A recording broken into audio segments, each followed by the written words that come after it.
बिहार के सियासत में आज के तारीख में क्या चल रहा है हर कोई जानना चाहता है। तो दोस्तों मैं आपको बता देना चाहता हूं कि बिहार के सियासत में इस समय कपार फरौवल चल रहा है। चाहे एनडीए गठबंधन की बात कर ले, चाहे महागठबंधन की बात कर ले, सहयोगी दलों की बाहें ममोड़ रहे हैं। एक तरफ जहां महागठबंधन में गांठें ढीली पड़ गई है, वहीं एनडीए गठबंधन ने भारतीय जनता पार्टी ने गांठ को थोड़ा जोर से कस दिया है, जिसके कारण चिराग पासवान, जीतन राम मांझी और उपेंद्र कुशवाहा की पार्टी तिलमिला उठी है। वहीं महागठबंधन में राहुल गांधी जरूरत से ज्यादा सीटें मांग रहे हैं। मुकेश सहनी की तौर हिट होंगे, किस तरफ फिट होंगे, इसका आकलन कोई भी सियासी पंडित नहीं कर पा रहा है। तो हम आपको लेकर चलते हैं बिहार के सियासत में क्या चल रहा है। तो तब से बड़ा जवाब इसका यही है कि ये नीतीश कुमार का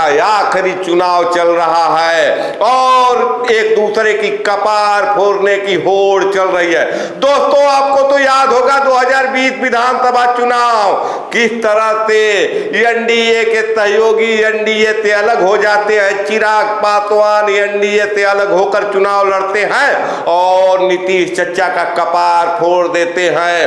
पहले नंबर से उनकी पार्टी को तीसरे नंबर पर पहुंचा देते हैं। तो क्या वही सियासी इतिहास एक बार फिर 2025 में दोहराया जाएगा?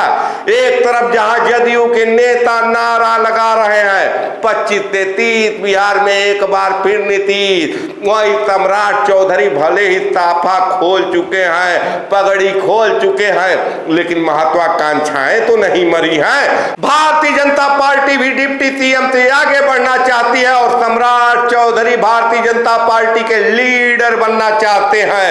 लेकिन चिराग पासवान और जीतन राम मांझी के बीच में जो खेल चल रहा है, कहीं न कहीं जब एक दूसरे का फोड़ोगे कपार तो कैसे बनेगी सरकार वाली स्थिति हो गई है। क्या एनडीए गठबंधन सत्ता में वापसी करने जा रही है? जिस ढंग के तेवर चिराग पासवान दिखा रहे हैं, कह रहे हैं कि 243 के 243 सीटों पर उनकी पार्टी चुनाव लड़ेगी, उससे कहीं न कहीं एक बार फिर नीतीश चच्चा के सपनों को झटका लगता हुआ दिख रहा है।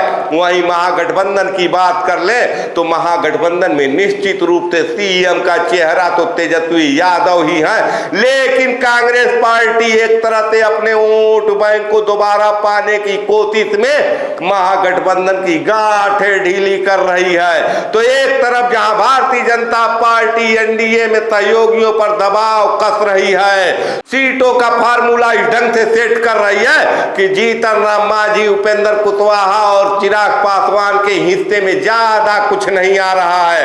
हालांकि भारतीय जनता पार्टी ठिकाने तो नीतीश चच्चा को लगाना चाहती है, लेकिन नीतीश चच्चा वही भी बिहार के सियासत के सबसे बड़े चाणक्य बने हुए हैं।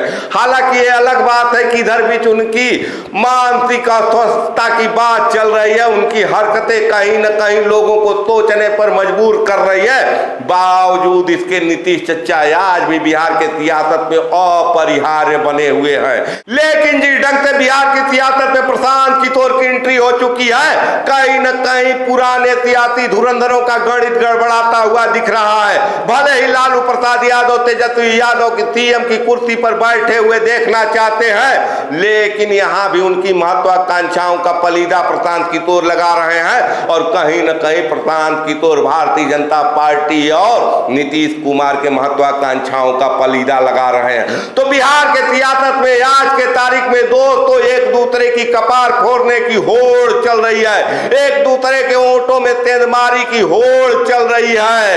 एक नया बवाल और एक नया झमेला खड़ा हो चुका है जीतन राम मांझी और चिराग पासवान के बीच में। जहां जीतन राम मांझी कह रहे हैं कि चिराग पासवान भाड़े की भीड़ लेकर चल रहे हैं, वहीं दलित सियासी की इन दो धुरंधरों को एनडीए के सहयोगियों को आपस में एक दूसरे के ऊपर लाठी चलाने से एनडीए के मंसूबों का भी पलीदा लग रहा है। तो क्या प्रशांत किशोर बिहार के सियासत में आएंगे? क्या नीतीश चच्चा एक बार फिर बिहार के सियासत में खुद को स्थापित करेंगे, या Bharatiya Janata party deputy CM से आगे बढ़ेगी? और क्या लालू प्रसाद अपने जीते जीते तेजस्वी यादव के सीएम की कुर्सी पर बैठे हुए देख सकते हैं? इन सभी सियासी सवालों का जवाब 2025 में होने वाले विधानसभा चुनाव के बाद ही मिलेगा।